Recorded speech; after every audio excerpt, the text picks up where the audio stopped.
السلام علیکم ورحمۃ اللہ وبرکاتہ۔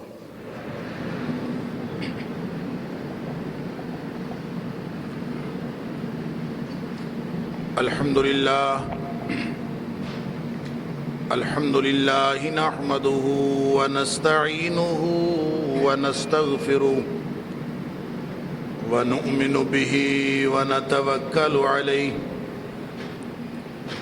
ونعوذ باللہ من شرور انفسنا ومن سیئات اعمالنا، من يهده الله فلا مضل له ومن يضلل فلا هادي له، ونشهد أن لا إله إلا الله وحده لا شريك له، ونشهد أن محمدًا عبده ورسوله، أرسله بالحق بشيرا ونذيرا بين يدي الساعة، فمن يطع الله ورسوله فقد رشد واهتدى، ومن يعص الله ورسوله فقد ضل وغوى، فإنه لا يضر إلا نفسه ولا يضر الله شيئا، نسأل الله ربنا أن يجعلنا ممن يطيعه ويطيع رسوله ويتبع رضوانه ويجتنب سخطه، فإنما نحن به وله.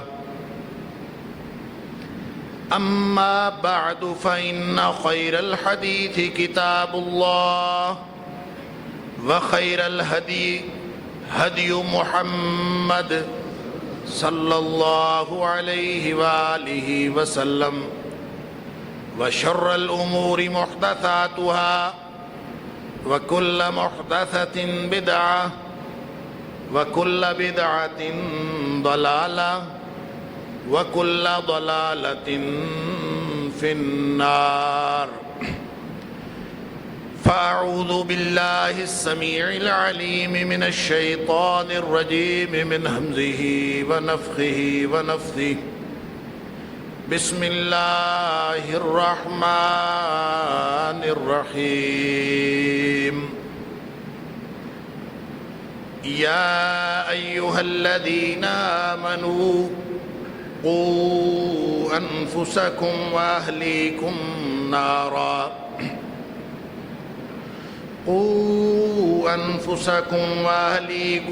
نارا وقودها الناس والحجارة عليها ملائكة غلاظ شداد لا يعصون الله ما أمرهم ويفعلون ما يؤمرون.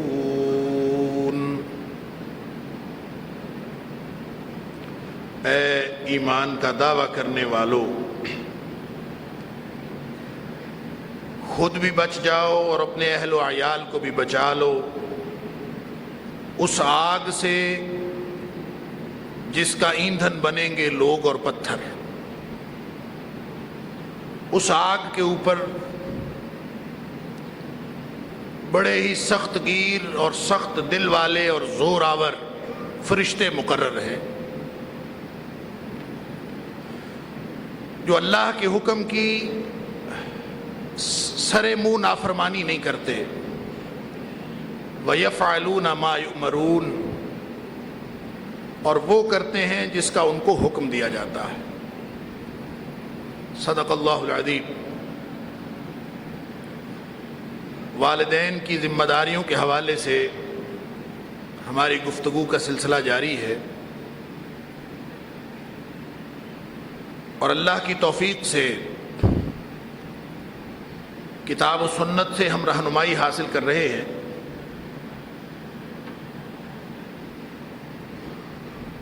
کہ جو ہماری زندگی کا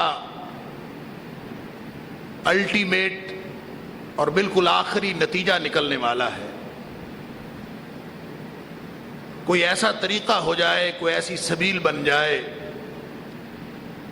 کہ اس نتیجہ میں وہ نتیجہ ہمارے حق میں ہو جائے اور ہم اس نتیجے کی بدولت پاس ہونے والوں میں اور کامیاب ہونے والوں میں بن جائیں۔ اور وہ نتیجہ کیا ہے؟ فَمَنْ زُحْزِحَ عَنِ النَّارِ وَأُدْخِلَ الْجَنَّةَ فَقَدْ فَازَ، جو آگ سے بچا دیا گیا اور جنت میں داخل کر دیا گیا، وہ ہے اصل کامیاب۔ دنیا میں جتنا مرضی ناکام ہوا ہو، دنیاوی نقطہ نظر سے، دنیا والوں کی نظر میں وہ چاہے ناکام ترین آدمی ہو، اصل کامیاب وہ ہے جو جہنم کی آگ سے بچ گیا اور جنت میں داخل کر دیا گیا۔ اللہ تعالی ہمیں بھی ان میں سے بنائے۔ اور اگر ساری زندگی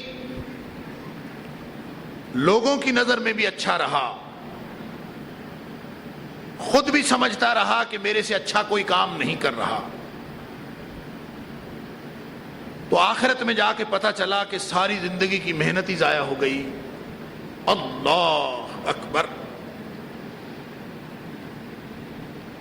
اللہ تعالیٰ نے نبی پاک صلی اللہ علیہ وآلہ وسلم سے فرمایا کہ اے حبیب صلی اللہ علیہ وآلہ وسلم، اعلان فرما دیجئے، قل هل ننبئکم بالاخسرین اعمالا،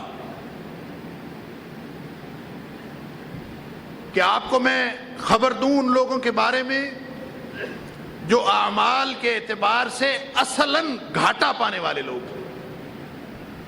وہ کون لوگ ہیں؟ الذین ضل سعیہم فی الحیاۃ الدنیا، جن کی دنیا کی زندگی کی ساری محنت ضائع ہو گئی۔ وَهُمْ يَحْسَبُونَ أَنَّهُمْ يُحْسِنُونَ صُنْعًا، لیکن ساری زندگی وہ سمجھتے یہ رہے، گمان یہ کرتے رہے، اسی وہم میں رہے، اسی خوش فہمی میں رہے کہ ہم سے اچھا تو کوئی کام کر ہی نہیں رہا، ہم تو بہترین کام کر رہے ہیں۔ اللہ اکبر۔ لیکن وہاں جا کے پتہ چلا کہ ساری زندگی کی محنت ضائع ہو گئی۔ دنیا میں جتنا مرضی اڑے جا رہے تھے، دنیاوی اعتبار سے جتنے مرضی کامیاب تھے، اگر اخروی اعتبار سے اعمال کے پلے کچھ نہیں رہا، جہنم سے بچنے والے نہیں بن سکے۔ اللہ اکبر۔ هل اتاک حدیث الغاشیہ، قیامت کی خبر نہیں آئی؟ وجوہ یومئذ خاشعہ، بہت سارے چہرے قیامت کے دن ڈرے ہوئے ہوں گے۔ اللہ اکبر۔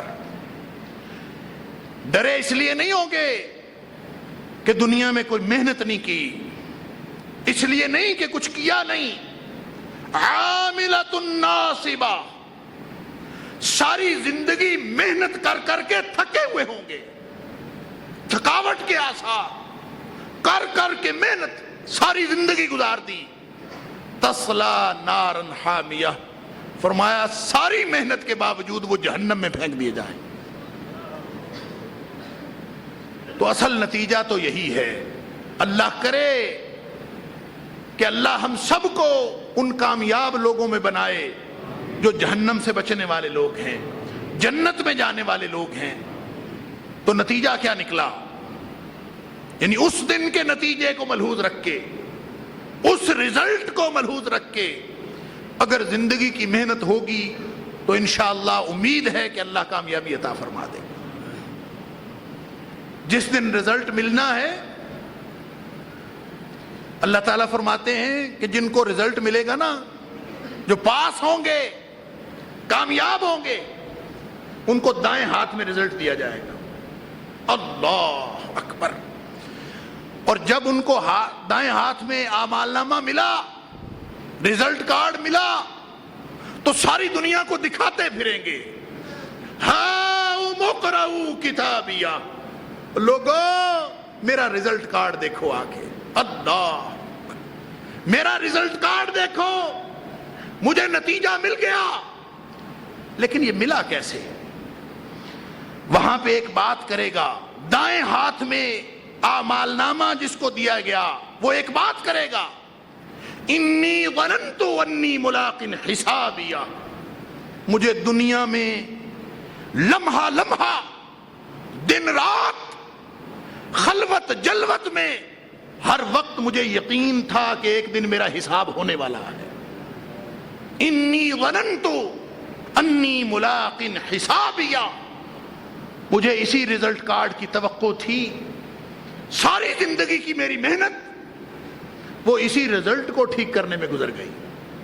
انی ظننت انی ملاق حسابیہ. اللہ تعالیٰ فرماتے ہیں فَهُوَ فِي عِيشَةٍ رَاضِيَةٍ، دنیا میں اس نے جو کچھ کیا اس کی وجہ سے فَهُوَ فِي عِيشَةٍ رَاضِيَةٍ قُطُوفُهَا دَانِيَةٌ كُلُوا وَاشْرَبُوا هَنِيًّا بِمَا أَسْلَفْتُمْ فِي الْأَيَّامِ الْخَالِيَةِ. ان کو کہا جائے گا کہ اب موج کرو جنت کے اندر. کس وجہ سے؟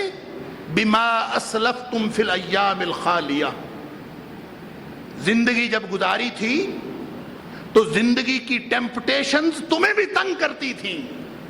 زندگی کی خواہشات اور ماحول کی رکاوٹیں، خیالات کی پیچیدگیاں، نظریات کے مسئلے، سیاسیات، معاشیات اور معاشرے کی مجبوریاں، یہ ساری اس کو بھی تنگ کرتی تھیں. لیکن اس نے زندگی میں ایک ٹریک بنا لیا، ایک منہج بنا لیا، ساری زندگی اسی پہ رہا. تو اللہ تعالیٰ فرمائیں گے کلوا واشربوا ہنیئا بما اسلفتم فی الایام الخالیہ. جو تم نے سابقہ زندگی میں کیا، جس طرح کی تم نے زندگی گزاری، اس وجہ سے آج تمہیں جنت میں ڈالا جاتا ہے. ہمیشہ کے لیے موج کرو تم اس کے اندر. اللہ اکبر. تو اللہ تعالیٰ فرماتے ہیں قوا انفسکم واہلیکم نارا. ایمان کی رتی بھی اگر دل میں موجود ہے، اگر ایمان کا دعویٰ ہے، تو قوا انفسکم واہلیکم نارا. خود بھی بچو اس آگ سے. جس کو بائیں ہاتھ میں اعمال نامہ ملے گا نا اس دن، وَأَمَّا مَنْ أُوتِيَ كِتَابَهُ بِشِمَالِهِ، جس کو بائیں ہاتھ میں اعمال نامہ دیا گیا. اللہ اکبر. فَيَقُولُ يَا لَيْتَنِي لَمْ أُوتَ كِتَابِيَهْ، کہے گا کاش مجھے آج یہ اعمال نامہ دیا ہی نہ جاتا، رزلٹ نہ آتا تو بہتر تھا، نتیجہ نہ نکلتا تو بہتر تھا. یہ کیا ہو گیا میرے ساتھ؟ لم اوت کتابیہ ولم ادر ما حسابیہ. مجھے کبھی زندگی بھر ہمیشہ بتایا ہی نہ جاتا، پتہ ہی نہ چلتا میرا حساب کتاب، میرا کھاتا اصل میں ہے کیا. اللہ اکبر. دو باتیں وہاں پہ وہ کرے گا. ایک تو خواہش کرے گا یا لیتہا کانت القاضیہ، کہ اللہ اچھی بھلی موت آئی تھی، موت کے بعد دوبارہ زندہ کیا ہی نہ جاتا، موت کے بعد معاملہ ختم ہو جاتا. یا لیتہا کانت القاضیہ، اچھا بھلا معاملہ ختم ہو گیا تھا، موت آئی تھی، میں موت کے ساتھ ہی ختم ہو جاتا. 30ویں پارے میں فرمایا یا لیتنی کنت ترابا. جب جانوروں کو مٹی ہوتا دیکھے گا تو خواہش کرے گا کاش میں بھی مٹی ہو جاتا، میرا بھی حساب نہ ہوتا. اب یہ خواہش پوری تو نہیں ہو سکتی، موت تو ویسے ختم ہو گئی. اللہ، رزلٹ نکل آیا. اب اس کو یاد آئے گا کہ میری دنیا کی زندگی کس طرف گزری تھی، میں نے بچوں کو کس طرف لگایا تھا، میں ساری زندگی برائٹ فیوچر کے لیے خود بھی کوشاں رہا، بچوں کو بھی برائٹ فیوچر پہ لگائے رکھا. تو وہاں اس کو یاد آئے گا کہ میں کیا چاہتا تھا کہ میرے بچے بڑے آدمی بن جائیں، میں خود کیا چاہتا تھا کہ میں بڑا آدمی بن جاؤں، کیا چاہتا تھا کہ میرے بچے مالدار بن جائیں، کیا چاہتا تھا میں خود مالدار بن جاؤں. دو ہی باتیں تھی، ایک بڑا بننا اور ایک مال آ جانا. ساری زندگی اسی چکر میں گزر گئی. پھر وہ کہے گا ما اغنا عنی مالیہ، اللہ میرے مال نے تو مجھے فائدہ ہی کوئی نہیں دیا، ساری زندگی مال کمانے میں گزر گئی، کوئی فائدہ نہیں ہوا. ہلاک عنی سلطانیہ، گم گڑت ہو گئی میری بڑائی، مروا دیا مجھے میرا بڑا بننے کی خواہش نے. کچھ بھی باقی نہیں بچا۔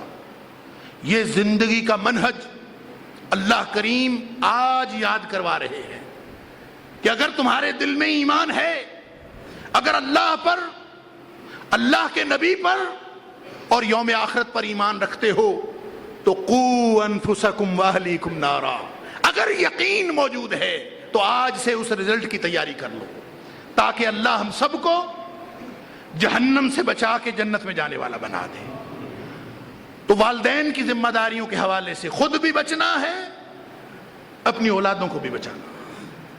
بس اگر ہماری زندگی کا منہج، اگر ہماری زندگی کا طریقہ، اگر ہماری زندگی کا چال چلن، طرز زندگی یہ ہے کہ ہر وقت ہمیں فکر رہتی ہے کہ کس طرح ہم نے جہنم سے بچنا ہے اور کس طرح جنت میں جانا ہے، اگر ہماری زندگی کا بنیادی مسئلہ یہ ہے، اگر ہماری فکر کا بنیادی نقطہ یہ ہے، تو پھر انشاءاللہ امید کی بات ہے۔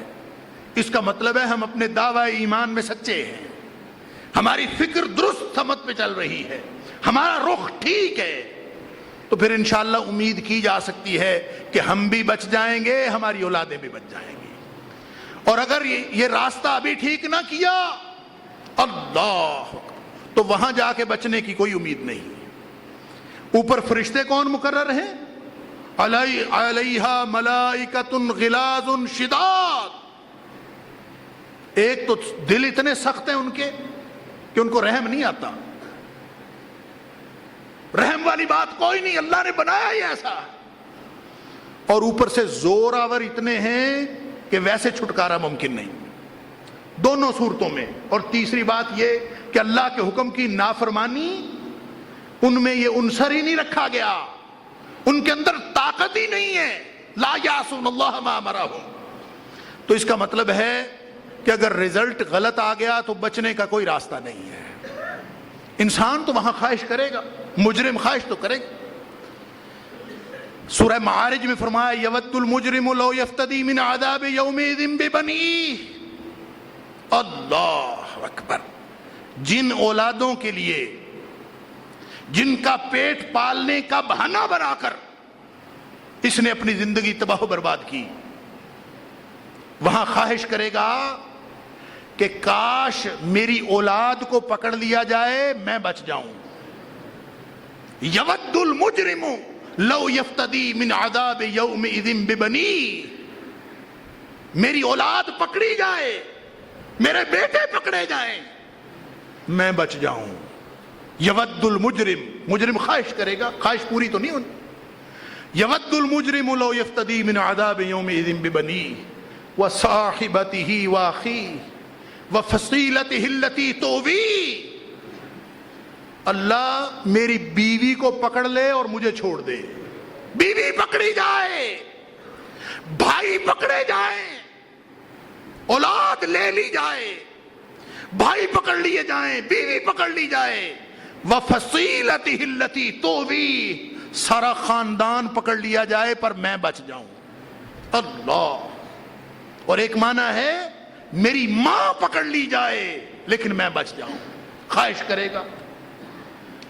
پھر کہے گا وَمَنْ كَانَ فِي الْأَرْضِ ثُمَّ يُنْجِي، ساری دنیا میں جو کوئی ہے زمین میں سب پکڑ لیے جائیں، صرف میں بچ جاؤں۔ اللہ اکبر۔ عذاب دیکھے گا تو یہ خواہش کرے گا۔ نبی پاک صلی اللہ علیہ وآلہ وسلم نے فرمایا کہ قیامت کے دن اللہ تعالیٰ پوچھے گا مجرم سے، کیوں بھائی، اگر تیرے پاس زمین بھر سونا ہو اور تجھے وہ دے کے اس عذاب سے چھٹکارا ملتا ہو تو کیا کرے گا؟ وہ کہے گا یا اللہ زمین بھر سونا نہیں، اس سے دگنا بھی دے کے چھٹکارا ملے تو میں لینے کے لیے تیار ہوں۔ اللہ اکبر۔ تو اللہ تعالیٰ فرمائیں گے دنیا میں نے تجھ سے مانگا کیا تھا، آج تو زمین بھر سونا اس سے بھی دگنا دینے کے لیے تیار ہے، تو زندگی میں نے تجھ سے کیا مانگا تھا؟ بہت کم وقت ہی مانگا تھا نا، زندگی ہی مانگی تھی نا، تو زندگی دی کس نے تھی؟ اگر زندگی اللہ کے نام پر لگا دی جائے، بچوں کو اللہ کے نام پر وقف کر دیا جائے، تو گھاٹے کا سودا ہے۔ بچے اسی نے دیے، جان اسی کی دی ہوئی، سارے تحفے اس کے، رزق اس کا، زندگی اس کی دی ہوئی، اور وہ بھی واپس کرنے کو دل نہیں کرتا۔ اللہ اکبر، سارا کچھ اس کا۔ تو فرمایا قو انفسکم واہلیکم نارا، اپنے آپ کو اور اپنے اہل و عیال کو جہنم کی آگ سے بچا لو، جس کو اس دن آدمی اہل و عیال دینے کے لیے تیار ہوگا۔ یود المجرم لو یفتدی من عذاب یومئذ ببنیہ وصاحبتہ واخیہ وفصیلتہ التی تؤویہ ومن فی الارض جمیعا ثم ینجیہ، سارے کے سارے زمین کے سارے لوگ پکڑ لیے جائیں لیکن میں بچ جاؤں، ثم ینجی، اس کو نجات مل جائے۔ اللہ تعالیٰ فرماتے ہیں کلا، یہ نہیں ہو سکتا۔ آج موقع ہے کہ زندگی کا منہج ٹھیک کر لیں، زندگی کا طریقہ ٹھیک کر لیں، چال چلن درست کر لیں، طرز زندگی بدل لیں، اپنے ٹارگٹس بدل لیں۔ کیا ٹارگٹ ہے؟ لہذا جو شخص اللہ کے دین کے راستے پر چل پڑا، اور اللہ کے دین کا راستہ کیا ہے؟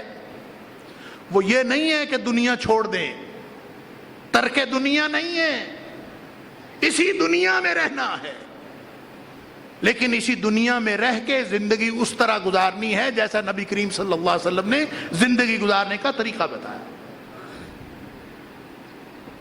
تو ہم بات کر رہے تھے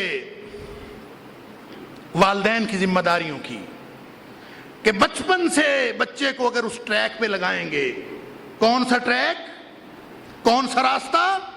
جہنم سے بچنے کا راستہ، جنت حاصل کرنے کا راستہ۔ لمحہ لمحہ بچے کو معلوم ہو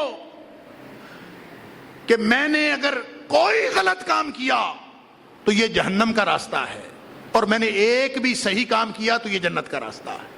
ہر لمحہ جنت کے قریب ہو رہا ہے یا ہر لمحہ جہنم کے قریب ہو رہا ہے، گھر تو دو ہی۔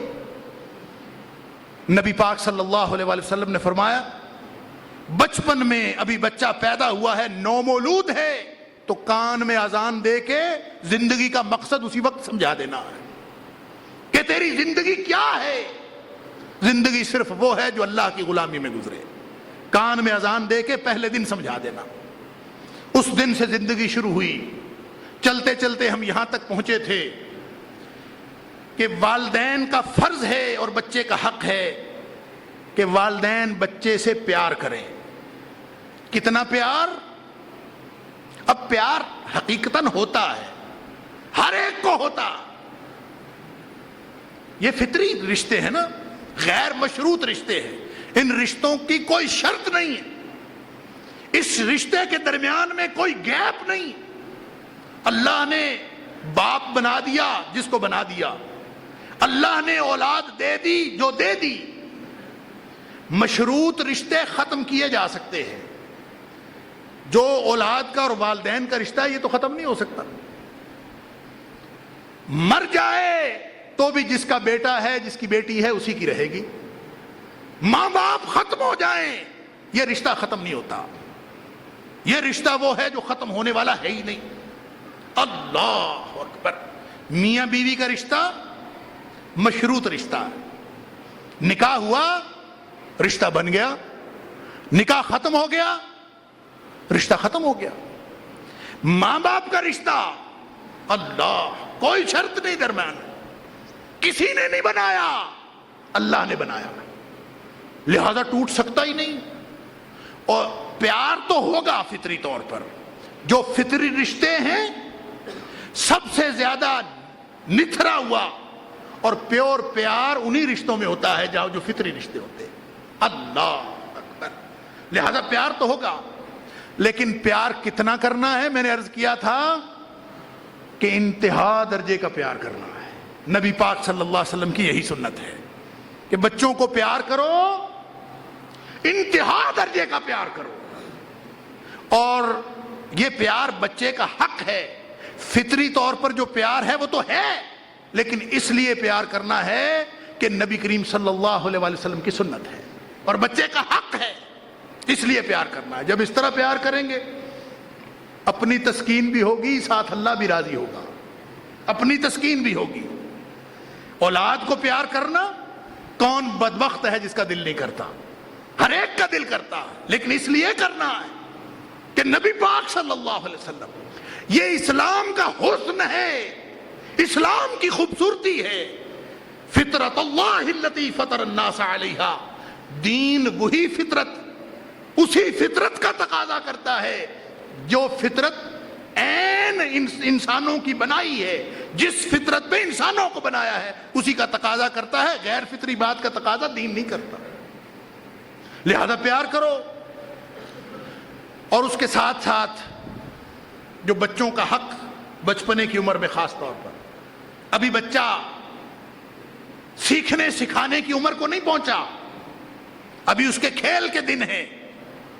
اسلام چونکہ فطری دین ہے لہذا اس کی بھی رعایت کرتا ہے، اور بچوں کے سارے حق حقوق اس پر بچوں کو کانفیڈنس دیتا ہے، اعتماد دیتا ہے بچوں کو. اور والدین کی ذمہ داری ہے کہ بچوں کو اعتماد دیں کہ تمہاری جو معصوم خواہشیں ہیں، کھلونوں سے کھیلنے کی خواہش، کھلونے رکھنے کی خواہش، کھانے پینے کی خواہش، ہم عام طور پہ جو زیادہ جن کو دین کا تڑکا لگ جاتا ہے نا، وہ سمجھتے ہیں کہ بچوں کو کھیلنے کودنے سے بھی باز رکھنا چاہیے. بالکل غلط. اسلام اس بات کا تقاضا نہیں کرتا. نبی پاک صلی اللہ علیہ وآلہ وسلم، اللہ اکبر، حضرت انس رضی اللہ تعالیٰ عنہ فرماتے ہیں کہ نبی پاک صلی اللہ علیہ وآلہ وسلم کے جو اخلاق تھے نا، وہ دنیا کائنات میں کسی اور کے نہیں تھے. کان احسن الناس اخلاقا، نبی پاک صلی اللہ علیہ وآلہ وسلم جتنا تہذیب یافتہ اور کون ہوگا؟ آپ جیسا مہذب اور بااخلاق کون ہوگا؟ جس کے بارے میں قرآن نے سرٹیفکیٹ دیا، وَإِنَّكَ لَعَلَىٰ خُلُقٍ عَظِيمٍ.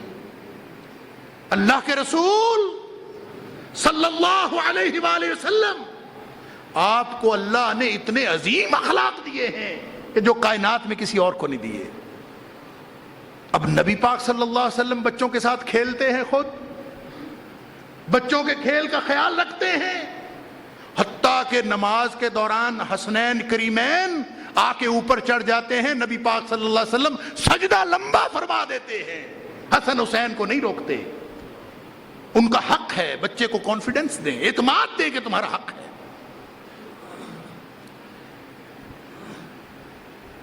حضرت یوسف علیہ السلام کو جب ان کے بھائی لے جانے لگے تھے نا، سورہ یوسف میں ہے کہ جب لے جانے لگے تھے، جب بہانہ بنایا اور پوری سازش کی، تو حضرت یعقوب علیہ السلام سے کہا کیا تھا؟ بہانہ کس بات کا بنایا تھا؟ کہ یعقوب علیہ السلام اللہ کے نبی، ذکر قرآن میں، اور درخواست کیا ہے؟ اور حالت یہ ہے کہ یعقوب علیہ السلام کو جتنا پیار اپنے یوسف سے ہے کسی سے بھی نہیں ہے. سب سے پیارا بچہ. یہی حسد تھا باقی بھائیوں کو کہ جتنا پیار اس سے ہے کسی اور سے کیوں نہیں، ہم سے کیوں نہیں. تو کیا کہا تھا؟ درخواست کی اللہ کے نبی سے، بیان قرآن میں ہوئی، ارسلہ معنا غدن. اے اللہ کے نبی، اے ہمارے باپ یعقوب علیہ السلام، یوسف بڑا پیارا ہے نا آپ کو، کل اس کو ہمارے ساتھ بھیجئے. ارسلہ معنا غدن یرتع ویلعب. کس لیے بھیجئے؟ تاکہ یہ اپنی مرضی کا کھائے پیے اور اپنی مرضی کا کھیل کھیلے، اس لیے بھیجئے. اس کا مطلب یہ ہے کہ بچے کی جو کھانے پینے کی عمر ہے، بچے کی جو کھیل کود کی عمر ہے، اس میں بچے کے کھیلنے کا خیال رکھنا، اور بچے باوجود اس بات کے کہ یعقوب علیہ السلام کو خطرہ ہے کہ بچے کو کچھ ہو نہ جائے، تو پھر تاریخ کیا بتاتی ہے، قرآن کیا بتاتا ہے؟ یعقوب علیہ السلام نے بھیجا کہ نہیں بھیجا؟ یعقوب علیہ السلام نے بھیجا کس مقصد کے لیے؟ یرتع و یلعب، جائے گا کھائے پیے، یہ بچے کا حق ہے، بچے کا حق ہے۔ لہذا جو بھی کسی دور کے تقاضے ہوں کھانے پینے کے، لہذا کسی دور کے جو بھی معاملات ہوں کھیلنے کودنے کے، الا یہ کہ کوئی حرام بات ہو، کوئی ناجائز بات ہو، اس سے روکا جا سکتا ہے۔ مطلقاً کھیل کود سے روکنا یہ بچے کی حق تلفی ہے۔ حضرت انس رضی اللہ تعالیٰ عنہ فرماتے ہیں، یہ تو بات قرآن سے ثابت ہو گئی، اور نبی پاک صلی اللہ علیہ وآلہ وسلم جن کے بارے میں اما عائشہ صدیقہ رضی اللہ تعالیٰ عنہ نے جو گواہی دی وہ یہ تھی کہ کان خلقہ القرآن، نبی پاک صلی اللہ علیہ وسلم قرآن کا چلتا پھرتا نمونہ تھے، قرآن الفاظ میں اترا، مجسم قرآن نبی اکرم صلی اللہ علیہ وسلم کی زندگی تھی۔ ان کے بارے میں حضرت انس بتاتے ہیں کہ بچوں کے ساتھ کتنا، حسنین کریمین کے ساتھ بے شمار واقعات پڑے آپ کے نواسے نبی پاک صلی اللہ علیہ وسلم ان کے ساتھ کھیلتے ہیں، ان کو کھلاتے ہیں، کھیلنے کا موقع دیتے ہیں، حتیٰ کہ بچے اگر سنجیدہ کاموں میں بھی مداخلت کریں۔ آج کے دور میں ممکن ہے کہ امام نماز پڑھا رہا ہو، اس کا بچہ آ کے اس کے اوپر بیٹھ جائے، ہم تو امام کے اوپر فتویٰ جڑ دیں گے، اور ہم دعویٰ کرتے ہیں نبی کریم صلی اللہ علیہ وآلہ وسلم کی سنت پر عمل کرنے کا، اور نبی اکرم صلی اللہ علیہ وآلہ وسلم بچے کو اتارتے نہیں ہیں کہ بچے کی دل شکنی نہ ہو، اپنا سجدہ لمبا فرما دیتے ہیں۔ اللہ اکبر! اور یہ تو اپنے بچوں کے ساتھ معاملہ تھا، سارے ہی بچوں کے ساتھ۔ حضرت انس فرماتے ہیں میرا ایک چھوٹا بھائی تھا، اللہ اکبر، چھوٹا بھائی میرا ابو عمیر اس کی کنیت تھی، اور یہ بات بتانے سے پہلے، بخاری شریف کی حدیث ہے، یہ بات بتانے سے پہلے حضرت انس رضی اللہ تعالیٰ عنہ دہراتے ہیں اس بات کو کہ کان النبی صلی اللہ علیہ وسلم احسن الناس اخلاقا، نبی پاک صلی اللہ علیہ وسلم ساری دنیا سے بہترین اخلاق والے تھے، لیکن فرمایا جب کبھی مجھے ملتے نا، یا ہمارے گھر تشریف لاتے، مختلف روایات ہیں، کبھی ہمارے گھر تشریف لاتے اور کبھی ویسے ملاقات ہوتی، تو وہ جو میرا چھوٹا بھائی تھا اس کے پاس ایک کھلونا ہوتا تھا، چھوٹی سی چڑیا نما چھوٹا سا پرندہ، ایک کھلونا تھا اس کا جس کے ساتھ وہ کھیلا کرتا تھا۔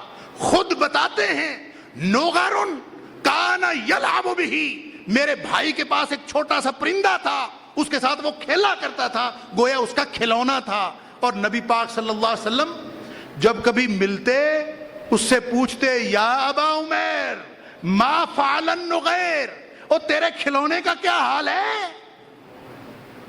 بچے کی نفسیات کو ملحوظ رکھ کے، کیونکہ بچے کی ترجیح کیا ہے؟ بچے سے آپ ملکی حالات ڈسکس کریں گے، بچے سے آپ گھر کے مسائل ڈسکس کریں گے، بچے سے آپ اسی کی نفسیات کے مطابق بات کریں گے۔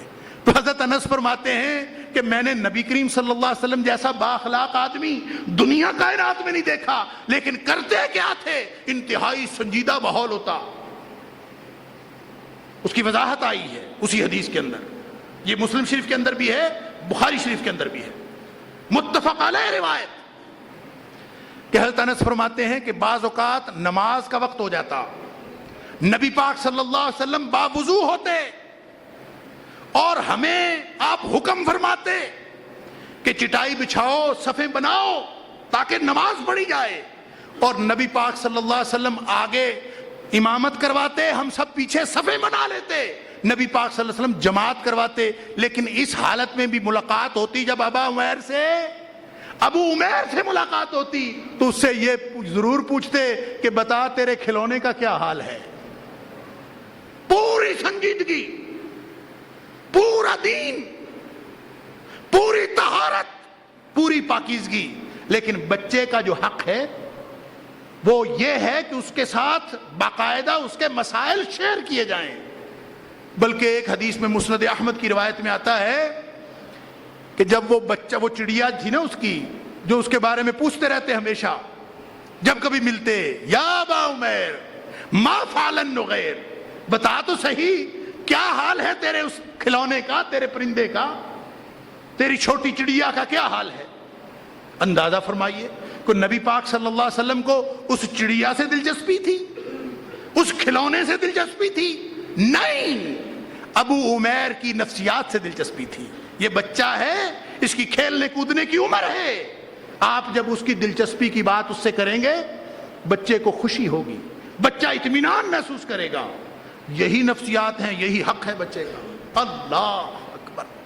اور ہم کتنا حق دیتے ہیں بچوں کو؟ ہم یا تو اللہ تعالیٰ معاف فرمائے الا ماشاء اللہ، یا افراط کا شکار ہیں یا تفریط کا شکار۔ کچھ وہ ہیں جنہوں نے بچوں کی لگامیں ہی ڈھیلی چھوڑ رکھی، کوئی دین بے دینی کا فرق ہی کوئی نہیں، دین دنیا کا کچھ فرق نہیں، بے دینی انتہا درجے کی، کچھ نہیں پوچھنا بچے کیا کرتے ہیں کیا نہیں کرتے۔ اور کچھ وہ ہیں جو بچوں کو جائز کھیل کود سے بھی منع کرتے ہیں۔ کھیل کود کی عمر میں کھانا پینا، دیکھیں یہ ہر دور کے تقاضے ہوتے ہیں۔ آپ اگر بچے کے لیے وہ جو یرتع و یلعب کی دلیل ہے، آپ اگر بچے کے لیے گولیاں ٹافیاں بھی کھلاتے ہیں نا اس کو، بشرطے کہ مضر صحت نہ ہو، تو گویا آپ نبی کریم صلی اللہ علیہ وسلم کی سنت پر عمل کر رہے ہیں، انبیاء کی سنت پر عمل کر رہے ہیں۔ سمجھیے بچے کا کیا حق ہے، بچہ پوری توجہ مانگتا ہے، حتیٰ کہ بچے کا کھلونا بھی آپ کی توجہ کا تقاضا کرتا ہے۔ نبی پاک صلی اللہ علیہ وسلم کی یہی سنت ہے۔ جو نبی صلی اللہ علیہ وسلم اپنے خادم کے چھوٹے بھائی اس کے کھلونے کا خیال کرتا ہے، وہ اپنے بچوں کے کھلونوں کا کیا خیال کرتا ہوگا؟ اللہ اکبر! تو بات سمجھنے کی یہ ہے کہ والدین کی ذمہ داریوں میں بڑی اہم ذمہ داری کہ جو بچے کی کھیلنے کودنے کی عمر ہے اس میں بچے کو پورا موقع دیا جائے، کہ اس میں بچے پر خام خواہ ناجائز پابندیاں نہ لگائی جائیں، اور بچے کو پورا موقع بلکہ نہ صرف فراہم کیا جائے بلکہ ان کے حقوق کا تحفظ کیا جائے۔ پھر یہ کہ بچے کو اعتماد دینا، بچے کو کانفیڈنس دینا کہ تو بھی اس دنیا میں کوئی حیثیت رکھتا ہے، تیرا بھی حق ہے، یہ اعتماد دینا یہ بھی والدین کی ذمہ داری۔ ہم اس کو، یہ ایک ایسی ذمہ داری ہے جس کو ہم ذمہ داری تو دور کی بات کوئی کرنے کا کام بھی نہیں سمجھتے۔ بھئی بچہ بچہ ہے، کبھی کوئی بات ہو رہی ہو تو بچے کو کہتے ہیں تم پرے ہٹ جاؤ، بڑوں کی باتوں میں نہیں بولتے، بڑے بیٹھے ہوئے ہیں تم نہ بیٹھو، تم چلے جاؤ پرے۔ الا ھذا القیاس۔ حضرت سہل بن سعد الساعدی رضی اللہ تعالی عنہ وہ فرماتے ہیں، بخاری مسلم کی حدیث ہے کہ نبی پاک صلی اللہ علیہ وسلم ایک دفعہ تشریف فرما تھے اور آپ کے ساتھ کچھ بزرگ صحابہ کرام موجود تھے اور ایک بچہ بھی بیٹھا ہوا تھا۔ نبی پاک صلی اللہ علیہ وسلم تشریف فرما ہے اور کچھ بزرگ بیٹھے ہوئے ہیں اور ایک بچہ بیٹھا ہوا ہے، اور نبی پاک صلی اللہ علیہ وسلم کو کوئی مشروب پیش کیا گیا اور نبی پاک صلی اللہ علیہ وسلم اس میں سے پیا۔ اوتیا بشراب، نبی پاک صلی اللہ علیہ وسلم کو کوئی مشروب پیش کیا گیا، فشارب منہ، نبی پاک صلی اللہ علیہ وسلم اس میں سے کچھ پیا لیکن باقی بچ گیا۔ اب نبی پاک صلی اللہ علیہ وسلم نے وہ مشروب کسی کو دینا تھا، اور کس کو دینا تھا؟ بزرگ بیٹھے ہوئے ہیں محفل میں۔ حدیث کے الفاظ حضرت سہل فرماتے ہیں، متفق علیہ روایت ہے، حضرت سہل فرماتے ہیں کہ عن یمین ہی غلام، دائیں طرف وہ بچہ بیٹھا تھا، وعن یسارہ ہی اشیاخ، وہ بڑے بڑے بزرگ سارے بائیں طرف بیٹھے تھے، دائیں طرف بچہ بیٹھا تھا، اور نبی پاک صلی اللہ علیہ وسلم کا طریقہ یہ ہوتا تھا کہ جب بھی شروع کرتے تھے دائیں طرف سے شروع کرتے تھے. الایمن فالایمن بخاری شریف کے الفاظ. آپ کا طریقہ کیا تھا؟ کس کو دینا ہے؟ دائیں طرف والے کو دینا. اب اندازہ فرمائیے کہ دائیں طرف بچہ بیٹھا ہوا ہے, دینا چاہتے ہیں نبی پاک صلی اللہ علیہ وسلم بزرگوں کو, بیٹھا ہوا ہے بچہ, اور جو اصول ہے وہ اصول یہ ہے الایمن فالایمن, پہلے دائیں والے کو دینا ہے, پھر اس کے بعد اس طرح دینا. بزرگ سارے ادھر بیٹھے ہیں, بچہ ادھر بیٹھا ہے. نبی پاک صلی اللہ علیہ وسلم کی اپنی خواہش یہ ہے کہ میں بزرگوں کو دوں, لیکن اب بچہ بیٹھا ہے, کیا کیا جائے؟ یہ نہیں فرمایا بچے کو کہ تو پیچھے ہٹ, میں بزرگوں کو دوں گا, یا بچے کو نظر انداز کر کے سیدھا سامنے کسی بزرگ کو پکڑا دیا. نہیں, قربان جائیے نبی پاک صلی اللہ علیہ وسلم کی سیرت پہ. نبی پاک صلی اللہ علیہ وسلم نے اس بچے سے کہا, اللہ کہ بچے حق تو تیرا بنتا ہے, اللہ تو چونکہ دائیں طرف بیٹھا ہے اور الایمن فالایمن کے اصول سے حق تیرا بنتا ہے, اگر تو اجازت دے دے تو میں یہ مشروب کسی بزرگ کو دے دوں.